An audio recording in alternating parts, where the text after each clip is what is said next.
Bonjour, bonjour. Nous sommes à la 21e journée du championnat Luxembourg. On reçoit sur ce plateau le secrétaire général, M. Folkmark. On souhaite connaître quelle est l'ambition vraiment de votre équipe. Bon, notre ambition maintenant, cette année, c'est certainement d'arriver à la 3e place pour faire la Coupe d'Europe la saison prochaine. On a constaté pas mal de choses qui s'est déroulées lors de la 20e journée contre Progrès Nidecon. Vers l'état d'esprit, on espère que cet état d'esprit est encore là vraiment en vous. Oui, certainement. Donc on n'avait pas tellement de chance le dimanche dernier parce que on aurait même pu faire un match nul, ça aurait été bien. Mais je crois que si on continue de cette sorte ce week-end-ci, normalement ça devrait marcher. Mais Marc, d'après ce que nous voit, les joueurs que vous en avez, ils ont vraiment la capacité de jouer le haut tableau de premier, deuxième, quel qu'en soit le cas. C'est une équipe qui est là depuis de fortes années. On a vu les titres qu'ils en ont. Qu'est-ce qui vous empêche vraiment de challenger le 2 de l'ange comme ça se demande? Ce qui nous empêche d'être vraiment au top, c'est certainement l'aspect financier.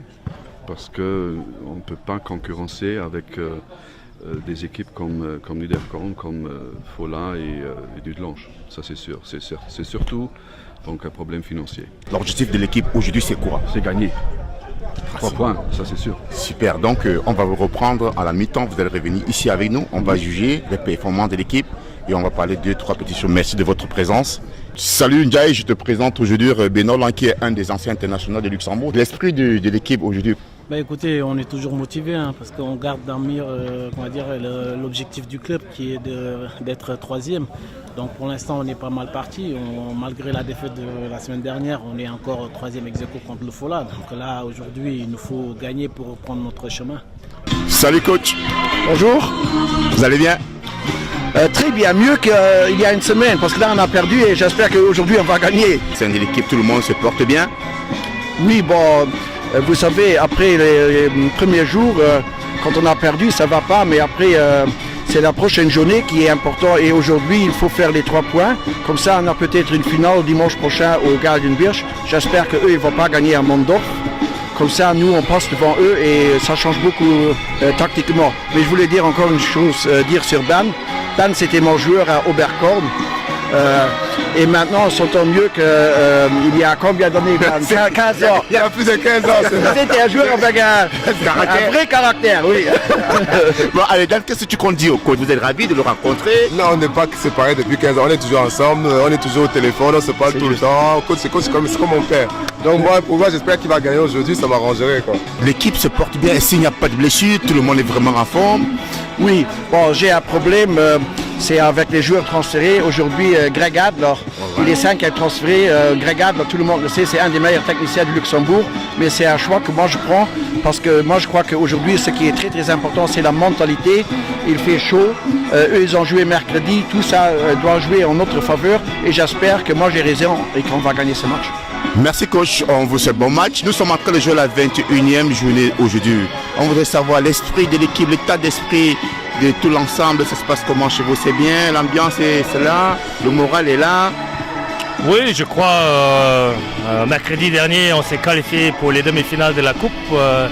Ça nous a mis beaucoup en confiance. En plus, ça fait maintenant quand même une bonne série qu'on a fait en championnat. Et on espère d'enchaîner aujourd'hui. Il nous faut encore 3 points pour être sûr de garder notre place en BGL. Et après, on peut se concentrer sur la coupe et peut-être réaliser l'exploit. Aujourd'hui, le match est quand même différent dans la mesure où la jeunesse vise une place européenne. Et au niveau, je pense qu'ils vont quand même être offensifs. Vous avez mis quelque chose en place ou bien? Oui, moi je me concentre surtout sur mon équipe, sur mon jeu, l'adversaire en quelque sorte. Oui, on a l'un ou l'autre renseignement, mais d'abord on veut jouer notre jeu et il est orienté vers l'avant et on ne va pas changer ça. Et naturellement, jeunesse à domicile, c'est toujours difficile à manœuvrer. Mais on l'a montré il y a 2 semaines qu'on est capable et on va l'essayer aussi aujourd'hui. Dans l'équipe, tout le monde est vraiment en place, l'esprit il est là. Oui, il y a un bon esprit d'équipe, on s'entend tous bien. Du coup, je vois pas ce qui nous manque pour gagner les matchs. Mais la question je me pose, sortant de Metz, moins 19, moins 18 ans, comment ça se fait que tu es au banc aujourd'hui? Qu'est-ce qui se passe? Tu es blessé, tu as malin, c'est un choix du coach? Qu'est-ce qui se passe? Oui, effectivement, vous l'avez précisé, c'est un choix du coach, je dois l'accepter. C'était un peu tard l'année dernière, j'avais plus un grand choix entre des clubs, du coup je devais prendre une décision vraiment rapide et du coup le Racing qui m'ont contacté en premier, du coup moi je posais pas de questions pour signer. Monsieur le vice-président, quel est l'état de l'esprit de l'équipe en fait? Eh bien, il est très très haut, l'état de l'esprit est bon. Si c'est l'esprit qui va gagner, alors on gagnera. Parce que l'esprit, il est bon dans l'équipe. Mais Benoît, généralement, quand une équipe a perdu un dimanche prochain, match chez eux à domicile, qu'est-ce qu'ils font généralement? Généralement, ça dépend de l'état d'esprit, comme le coach disait, le vice-président disait. Ça peut être à double sens. Ça peut passer comme ça peut ne pas passer. Si certains joueurs ne sont pas réceptifs dans les 15-20 premières minutes, ça peut être dramatique pour le club du président parce qu'ils sont en train de regarder le haut du tableau. Et pour l'équipe adverse, ils jouent sans pression. Comme le coach disait tout à l'heure, ils viennent de se qualifier en demi-finale. C'est un peu ça. Avec l'effectif que vous en avez, c'est hors des questions que vous sautez la place de troisième quand même, j'espère.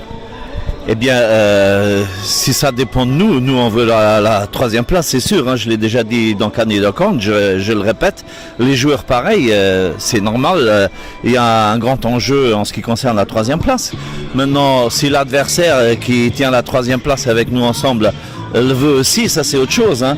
Donc ça sera une bataille entre nous deux, peut-être encore un cinquième. Hein.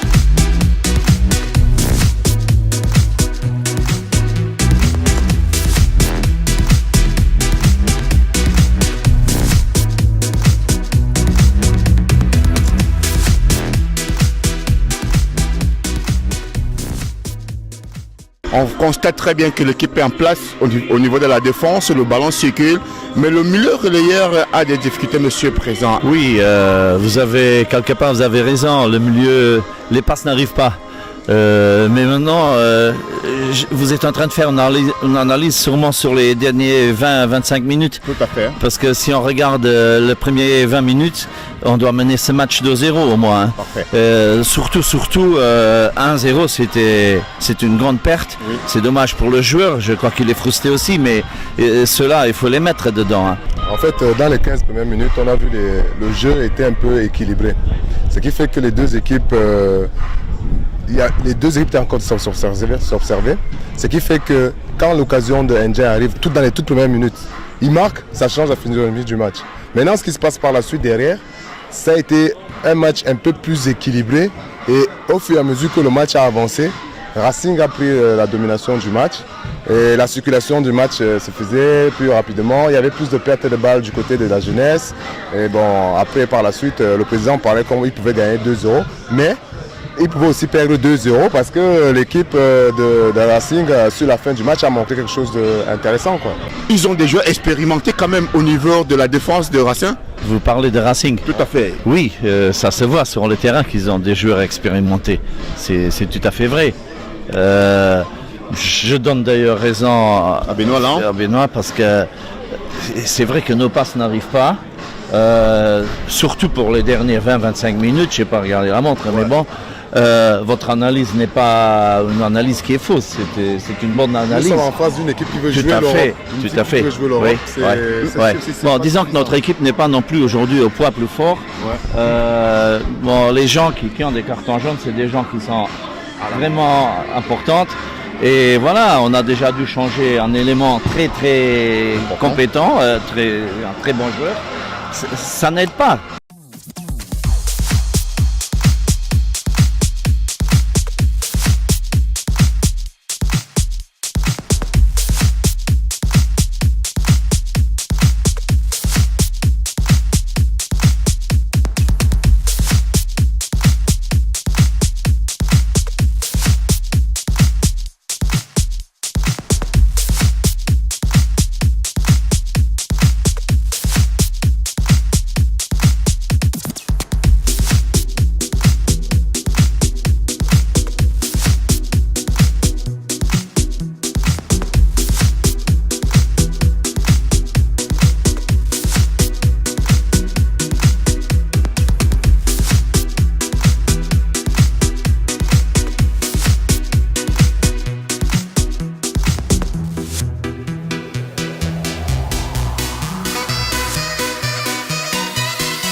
vous êtes ressorti avec un autre esprit. Ça a été comment dans les vestiaires? Le coach il nous a bien bougé à la mi-temps parce qu'on a raté notre première 30 minutes. Et le discours du coach il nous a fait du bien et on est revenu avec tout de suite une bonne attitude en deuxième mi-temps, même si on prend le penalty en début de mi-temps, mais on n'a pas lâché pour aller chercher la victoire. Mentalement c'est une belle force de caractère. J'ai vu après 15 minutes, vous avez commencé, les gens ont commencé à mieux tourner. Vous avez commencé à prendre le jeu. Toi, j'ai vu au milieu de terrain avec le chante. Vous avez dominé un peu le milieu de terrain. Tu parlais souvent à tes collègues, tu remettais le ballon, remettre le ballon derrière. Est-ce que c'était vraiment le rôle que le coach vous a demandé? Parce qu'au début, on voyait que vous étiez à 5 défenseurs quand même. C'est notre rôle. 5 défenseurs et on voyait l'attaquant était très éloigné tout seul. Vous jouez quand même en bloc. C'est une bonne analyse que vous avez, c'est exactement ça. Le coach il nous demande d'être solide d'abord défensivement avec 5 défenseurs et ensuite de construire de derrière. Et au début, on a eu beaucoup de mal. Comme vous avez dit, les jambes n'étaient pas là. Et puis petit à petit, c'est venu et on a fait, je pense, à partir de la 30e minute, un très bon match. Coach, on se sent un peu déçu vu la dernière minute. Par contre, à l'entrée du jeu, on a vu un très bon penalty qui était en place. Les joueurs étaient vraiment positionnés. Occasion de but, ils avaient une frappe d'Osmanovic qui va à 1 mètre à côté du but. Ouais. Le coup franc, c'est pas une occasion de but. Ouais. Et le penalty non plus. Et nous, on a 5 ou 6 occasions à 100% qu'il faut les mettre. On les met pas. Alors, tu peux pas gagner un match, mais alors prends le point. Mais Benoît, ça a été quoi? Qu'est-ce qui a manqué vraiment aux avant-centres comme le Ndja et les joueurs expérimentés de faire des finalisations, puisqu'on avait au moins 5-6 comme le coach l'a parlé. Non, mais je pense qu'après c'est peut-être un manque de confiance dans le joueur. Je ne sais pas s'il a marqué les buts ces derniers mois, ces derniers temps. Dernier temps, pas beaucoup. Pas beaucoup, voilà, c'est un peu ça. Je pense qu'il y a eu ça et comme le coach a bien lui-même fait l'analyse, l'équipe de Racing a eu une occasion. Une occasion, ça a été le penalty. Franche. Quand je parle d'occasion, c'est la seule occasion. Autrement, le but, il le marque sur une action. Salut Ibra, on a vu vraiment un très beau match magnifique, posé au niveau de la défense. On sent quand même qu'il y a de la maturité dans votre défense. Vous êtes resté complètement en bloc dans la première manche. Vous n'avez pas montré votre premier visage. Pourquoi est-ce que vous avez attendu la deuxième manche? C'était les consignes du coach? Non, je pense qu'on est juste mal rentré dans le match en fait. Parce qu'on a eu quelques jours de repos et je pense qu'on a eu du mal à rentrer dedans. C'est pour ça que dans les 30 premières minutes, c'était un peu laborieux. On n'arrivait pas à jouer ni se mettre en mouvement. Après, en deuxième mi-temps, on a repris les choses en main, on a pris nos responsabilités. Et après, on a vu vraiment votre équipe être en place dans la première manche. Ils étaient vraiment en bloc. Vous êtes venu avec l'objectif d'exploser en deuxième manche ou bien c'était une tactique pour les voir jouer? Disons que l'idée c'était surtout de voir un peu, de les attendre. Naturellement, on a eu chaud sur deux trois phases. Mais après l'idée c'était vraiment de garder Dan Damota et de garder Floric justement sur le banc pour profiter après d'une fraîcheur en deuxième mi-temps et de pouvoir exploser comme on a explosé à la fin. Benoît, le fait qu'ils ont changé, je crois que vous avez fait un premier remplacement dans les premières 25 minutes ou bien 20 minutes je crois. C'était une tactique de les voir d'abord jouer et faire un remplacement pour les contrer. Non, parce que je pense que le joueur Da Silva chez nous c'est quand même un joueur titulaire, donc non, il s'est blessé et je pense que Pete Simon qui est rentré, qui est un jeune de chez nous, il a fait son job. Bon après, je sortais juste des vestiaires quand j'ai vu l'accrochage sur le penalty, mais moi à mon avis je vois même pas de penalty. Bon, l'arbitre en voit un. Et ensuite je pense que le jeune s'est bien rattrapé sur le 1-1 et il a montré beaucoup. Quand on regarde la première mi-temps, on voit que l'équipe du Racing était plus en place. Ils étaient plus posés, ils n'étaient pas nerveux. On sentait qu'ils maîtrisaient le match. Ils maîtrisaient les actions, ils maîtrisaient le mouvement. Et il faut remarquer que le changement du coach a été judicieux. Le numéro 5 sort le 98 rentre, il marque le but. Et à la deuxième mi-temps, Damota rentre, il fait la passe. Et puis voilà, sur l'action, et puis voilà. L'objectif de l'équipe en ce moment, c'est quoi? Puisqu'au départ, le coach a dit chercher 3 points pour stabiliser. Vous n'avez plus besoin de 3 points. Vous êtes stable maintenant. Qu'est-ce que vous comptez faire? Chasser encore plus haut? Je vais dire qu'on va prendre match par match, naturellement. Je pense que maintenant, l'important c'est quand même aussi la coupe, parce qu'il y a quand même un gros adversaire qui nous attend qui va être différent. Donc il va quand même falloir un peu gérer le groupe. Naturellement, c'est sûr qu'aujourd'hui les 3 points nous font du bien parce qu'ils nous sortent complètement des zones dangereuses. Donc on peut aborder tous les matchs maintenant sereinement, se libérer et naturellement on va monter sur le terrain tous les dimanches pour prendre 3 points. Merci monsieur le docteur, on vous remercie d'être venu sur notre plateau. On sera très ravis au Racing de vous accueillir dimanche prochain. Merci.